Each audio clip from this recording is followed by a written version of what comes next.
Welcome to this special Global Intelligencer bonus podcast of the blog post, Strategic Question number 5 for 2022. What's next for the Quadruple Entente? The Strategic Question series is our review of the 5 most impactful global security issues facing policymakers from Washington to Warsaw and onward to Tokyo. The aim is to bring focus on certain issues to better understand the turbulent international security arena. Socrates founded the discipline of asking questions in order to explore complex ideas and to open up issues and problems to get to the heart of the matter. I'm so glad you're here with me to explore these thought-provoking questions and answers with me, Win Trevette II, the Global Intelligencer. Given the broad scope of the first question, a podcast episode is devoted to each member of the Quadruple Entente, starting with China today. First, I invite you to stay ahead of the headlines with the twice-weekly Early Warning podcast, which gives you a review of the 3 news stories from the world of global security, political risk, and military conflict. Don't miss the next issue. Subscribe today at globalintelligencer.substack.com.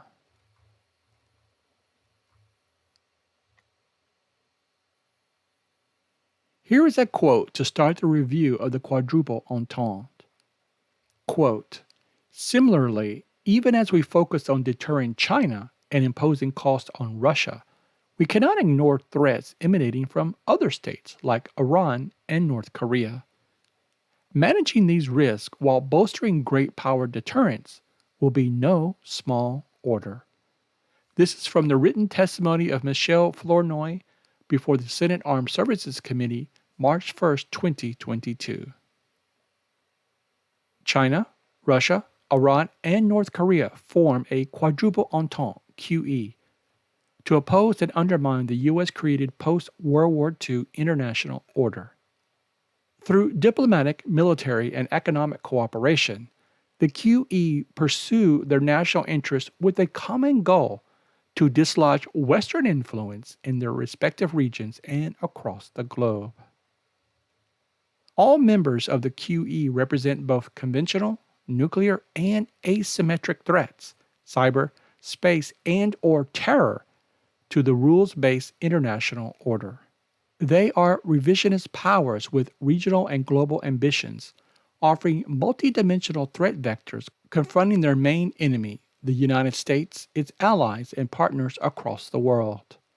At this time, all is not going well for the 4 parties, however.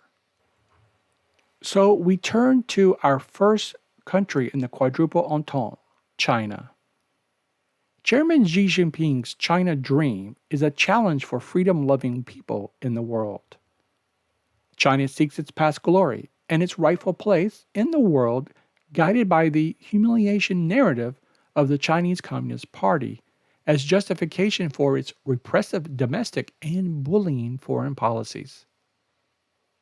China now faces international resentment for its fumbling of its response to COVID, where the virus originated. The authoritarian regime's opaqueness and proclivity to hide embarrassing information contributed to the spread of the virus to reach the pandemic level, which has led to 6.2 million deaths as of this report. Ironically, COVID now ravages China like other countries before. China is experiencing devastating effects to its economy, exacerbated by Chairman Xi's zero-COVID policy directives. As a consequence, the world's number 2 economy is ailing from draconian lockdowns, especially in Shanghai, the world's number 1 container port. The economic consequences are tighter supply chains and thus shortages of basic goods in many markets, including the U.S.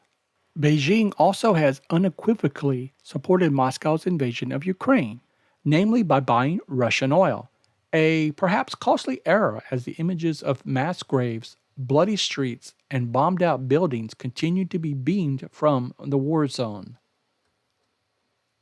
The Sino-Russo Entente was presaged by the February 2022 declaration which outlined mutual interests in a gamut of issues and regions during the Beijing Olympics. And how quickly the mere words of Beijing and Moscow in the joint declaration were contravened by Russia's brutality in Ukraine with its bloody savagery, even for war.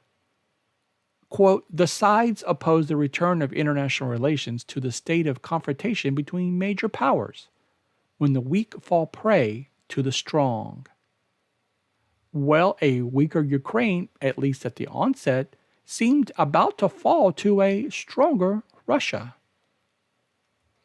Additionally, as a report by Rusi points out, one has to understand the CCP's stance on Ukraine through the prism of great power competition, opposition to the US, and its vision of an illiberal international order, where the European Union is disunited and the US isolated after being ejected from the Indo-Pacific region. Closer to home, the CCP's man in Hong Kong, John Lee, was just selected as the city's new chief executive. Well, in an absurd, unopposed election, thus capping its campaign since July 1997 with the handover from Britain to China to disembowel the once free former British colony. With Hong Kong subjugated, Beijing is free to concentrate on its ultimate target, the so-called rebellious Taiwan, referred to as the, quote, inalienable part of China, unquote, in the joint Sino-Russo declaration back in February. North Korea and Iran are Chinese proxies to take on the United States at a low cost to Beijing in Asia and the Middle East, respectively. China happily helps the duo as a proliferator of nuclear technology. But the party's ambitions are not only confined to Earth. The People's Liberation Army seeks to dominate outer space, especially the so-called Lagrangian points, to seek a strategic advantage in the heavens. However, China has been dinged by its dilatory COVID response, the brusque takeover of Hong Kong, and its unalloyed public support of Russia in Ukraine.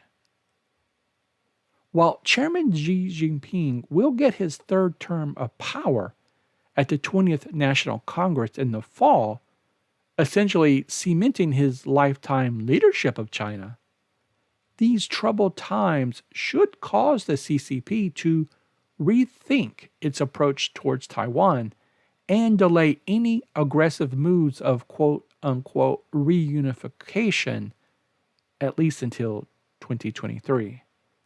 Ultimately, the Chinese Communist Party seeks primacy by placing the Middle Kingdom in the center of the international system, dislodging the United States and ruling with an iron fist over freedom-loving countries.